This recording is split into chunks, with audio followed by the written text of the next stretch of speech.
وہ سامنے دیکھتے ہیں پھر جھکتے ہیں، اور چاہے وہ کسی بھی دین میں ہو، سب نے اپنا اپنا کچھ نہ کچھ بنا رکھا ہے۔ عیسائی اگرچہ خدا کی عبادت کی بات کرتے ہیں، لیکن انہوں نے مریم اور حضرت عیسیٰ علیہ السلام کی بھی مورتیاں بنا لی ہیں۔ یہودی اگرچہ اللہ کی عبادت کی بات کرتے ہیں، لیکن نبیوں کی مورتیاں انہوں نے بھی بنا رکھی ہیں۔ جتنے مذاہب ہیں انہوں نے سب نے اپنی اپنی جھکنے کے لیے کچھ نہ کچھ چیزیں بنائی ہیں۔ یہ پوری دنیا میں ایک ہی قوم ہے، ایک ہی قوم ہے۔ اسی لیے تو میں عرض کرتا ہوں میرے عزیزو، اللہ تبارک و تعالیٰ نے ہماری اور تمہاری فضیلت میں قرآن کی شروع کی آیتوں میں فرمایا یؤمنون بالغیب، یہ وہ لوگ ہیں جو غیب پر ایمان رکھتے ہیں۔ آج تک ہم نے اللہ کو دیکھا نہیں، اور لوگ یہ طعنہ مارتے ہیں کچھ، جیسے ابھی مسئلہ چل رہا تھا کہ ہم سب نے پکارا تھا آئی لو محمد صلی اللہ علیہ وسلم، سیدنا محمد صلی اللہ علیہ وسلم۔ میرے عزیزو، ہمیں یہ چیزیں راستوں پر یا جلسوں پر اس طرح علل اعلان کہنے کی ضرورت کیوں پیش آتی؟ جب کوئی درندہ چھیڑتا ہے تو ہمیں پھر اظہار کرنا واجب ہو جاتا ہے۔ اگر کوئی نہ پوچھے آپ سے تو بتانا ضروری تو ہے نہیں، لیکن جب اگر کوئی چھیڑے تو پھر ہمیں بتانا واجب ہو جاتا ہے کہ ہم اپنے نبی پاک صلی اللہ علیہ وسلم سے اپنی جان سے زیادہ محبت کرتے ہیں۔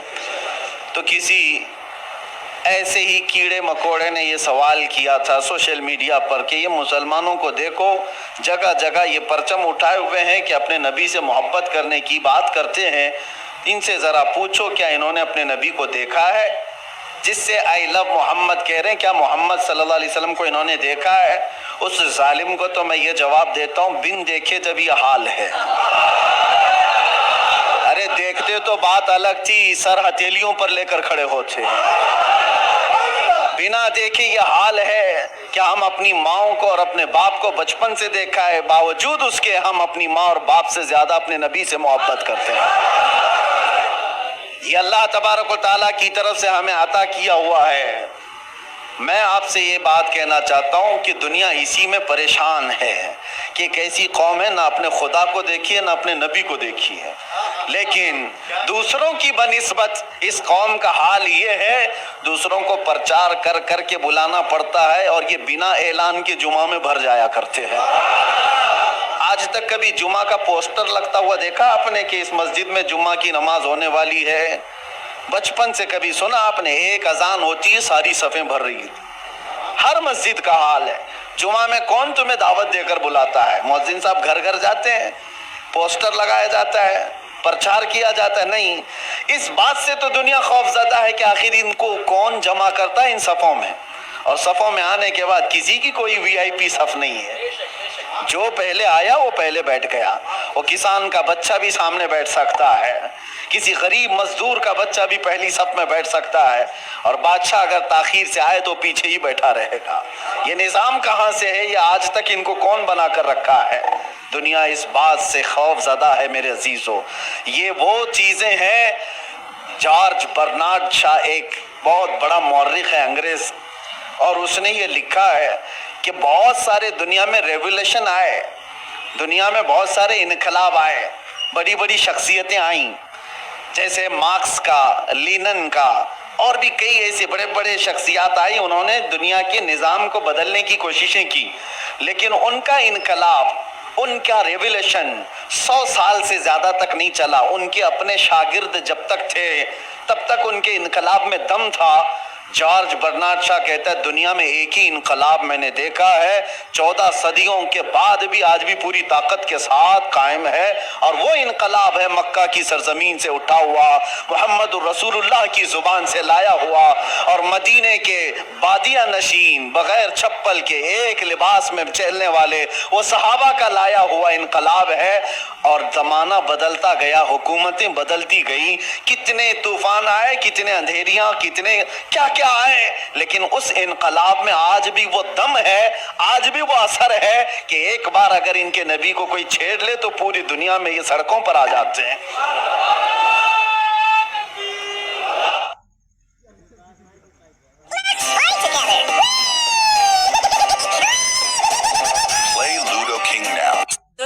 مجھے فلائٹ ٹکٹ بک کرنا سکھانا۔ کیوں؟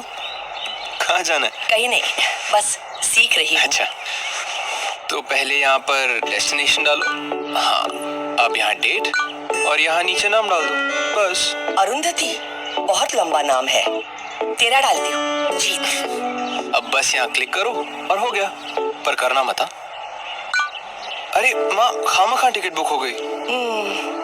اب ہو گئی ہے تو چلا جا ممبئی، جوائننگ بھی تو ہے نا تیری۔ یہ اپوائنٹمنٹ لیٹر آپ کو کہاں سے ملا؟ تو نے کیا سوچا ماں کو اکیلا چھوڑ کے کیسے جاؤں گا؟ پر ماں، اب تو سیکھ گئی ہوں نا، آتی رہوں گی تیرے پاس۔ کیش بیک ملا ہے، چل تیرا گھر سیٹ کرے۔ اب فلائٹ بکنگز کے لیے بھی پے ٹی ایم کرو۔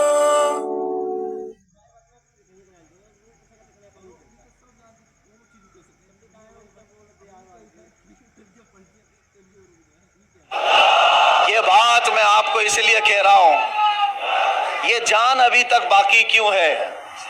1400 سال ہو گئے، یہ جان باقی ہے۔ آپ کو پتہ ہے، میں آپ کو بہت بڑی بات کہنے جا رہا ہوں، توجہ۔ یہ جمعہ آج تک ہمارے سلامت ہیں۔ کتنے درندے آئے اذانیں بند کرنے کے لیے، قرآن پر پابندیاں لگانے کے لیے، کیا کیا نہیں کیا۔ 1400 سال یوں ہی نہیں گزرے ہمارے۔ لوگ کہتے ہیں آج حالات خراب ہیں، اس سے بھی بڑے حالات خراب ہو کے گئے۔ چنگیز آیا، ہلاکو آیا، جنہوں نے مسلمانوں کی کھوپڑیوں سے مینار بنا دیے تھے، بغداد کی پوری سرزمین کو مسلمانوں کے خون سے لال کر دیا تھا۔ اس وقت جب اسلام نہیں رکا تو آج کے نشیڑیوں سے کیا اسلام رکے گا؟ کچھ نہیں ہونے والا ہے، لیکن حالات آئے اور گئے۔ لیکن آج تک یہ جو جان باقی ہے، کون تمہیں جمع کرتا ہے آج؟ ویسے تو مسلمان کسی کی جلدی ماننے والے نہیں، کسی کو قائد بھی نہیں مانتے۔ کوئی ہمارا ایک لیڈر ایسا ہے نہیں جو سب کو